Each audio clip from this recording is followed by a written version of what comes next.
একটা কথা বিবেচনা করে দেখুন যে ইয়াশ আসলে কত বড় তারকা হয়ে গেছে। তো তার সারি এখন শাহরুখ খান, সালমান খান, 3 খান প্রবাস আলু অর্জুনের কাতারে চলে গেছে। দুটি মাত্র প্যান ইন্ডিয়া সিনেমা দিয়ে সে আসলে কোথায় পৌঁছে গেছে। ইয়াশের জন্মদিন উপলক্ষে যেটা হচ্ছে ছাড়া হয়েছে টিজার, বার্থডে পিক, যেটাই বলি না কেন, আমরা টিজারই বলছি আপাতত। তো এই টিজারটি কিন্তু ভিউর দিক দিয়ে অলরেডি ফাটিয়ে ফেলেছে, এবং আমরা যদি গ্লিমসের দিক দিয়েও হিসাব করি তাহলে এটা নাম্বার 1-এ চলে গেছে।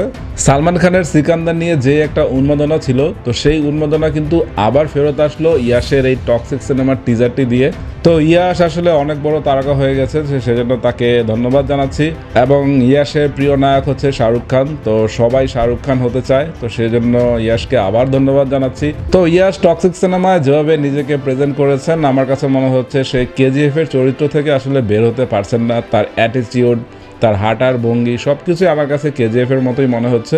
ইয়াশের এই টিজারটি নিয়ে অনেকেই সমালোচনা করছেন যে ইয়াশ তারকা হয়ে গেছে, এখন এটা কি ধরনের টিজার দিল, 18+ বা অ্যাডাল্ট সিনেমা ইত্যাদি ইত্যাদি ইত্যাদি।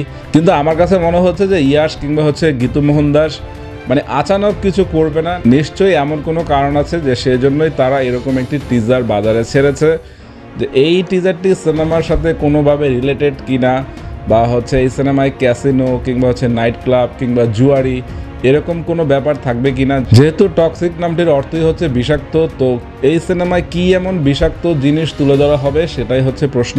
এই সিনেমাটা কি জুয়া নিয়ে হবে, নাকি হচ্ছে নাইট ক্লাবের অন্ধকার দিক নিয়ে হবে, নাকি হচ্ছে তারকাদের অন্ধকার দিক নিয়ে হবে, নাকি হচ্ছে গ্যাংস্টারদের অন্ধকার দিক নিয়ে হবে, এরকম কোনো আভাস কিন্তু পাওয়া যায়নি। আপাতত এটুকুই বলতে চাই যে ইয়াশ এই টিজারে নিজেকে যেভাবে উপস্থাপন করেছে পুরোপুরি তার গেটআপের সাথে গেছে। তার অ্যাটিটিউড আসলে লাজবাব। ইয়াশ আসলে এমন জায়গায় পৌঁছে গেছে, সে বুঝে ফেলেছে যে স্ক্রিনে তাকে দেখতে কেমন লাগবে। আপনি যখন স্ক্রিনে আসবেন তখন আপনাকে দেখে লোক বাহবা দিবে, বা প্রতিটি শট দেখে বলবে ওয়াও, এটা আমাদের সিনেমা। তো ইয়াশের মধ্যে এই ব্যাপারটি আছে। তো দেখা যাক আসলে টক্সিক আসলে কোন দিকে যায়। যেহেতু এটা কোনো আসল টিজার নয়, শুধুমাত্র ইয়াশের জন্মদিন উপলক্ষে এটা ছাড়া হয়েছে। এখন টক্সিক সিনেমার যখন হচ্ছে আসল টিজার আসবে তখনই আসলে টক্সিকের পুরো গল্প সম্পর্কে একটা ধারণা পাওয়া যাবে। তো আপাতত এটুকুই বলবো যে ইয়াশ আসলে অন্য লেভেলে চলে গেছে, এবং কেজিএফ এর পর ইয়াশ যেভাবে হচ্ছে নিজেকে মেলে ধরেছেন, একটি জিনিস আমি তাকে বাহবা দিতে চাই, সেটা হচ্ছে যে কেজিএফ সিনেমা সফল হওয়ার পরও সে কিন্তু লাগাতার সিনেমা করেনি। সে সময় নিয়েছে যে কীরকম কোন ধরনের গল্প নিয়ে আসলে দর্শকদের সামনে আসা যায়। এই ব্যাপারটি আমার কাছে দারুণ লেগেছে। প্রবাস কিন্তু এদিক দিয়ে একটু হচ্ছে ব্যর্থ হয়েছে, যে বাহুবলী সিনেমার পর তিনটি সিনেমা তার ফ্লপ খেয়েছে। তো ইয়াশেরও এরকম হয় কিনা সেটাই এখন দেখার বিষয়, যে কেজিএফ এরকম ম্যাসিভ হিট হওয়ার পর তার পরবর্তী সিনেমা কি হয়। কারণ অনেক তারকা আছে যে ব্লকবাস্টার সিনেমা দেওয়ার পরও তার পরের সিনেমায় ফ্লপ।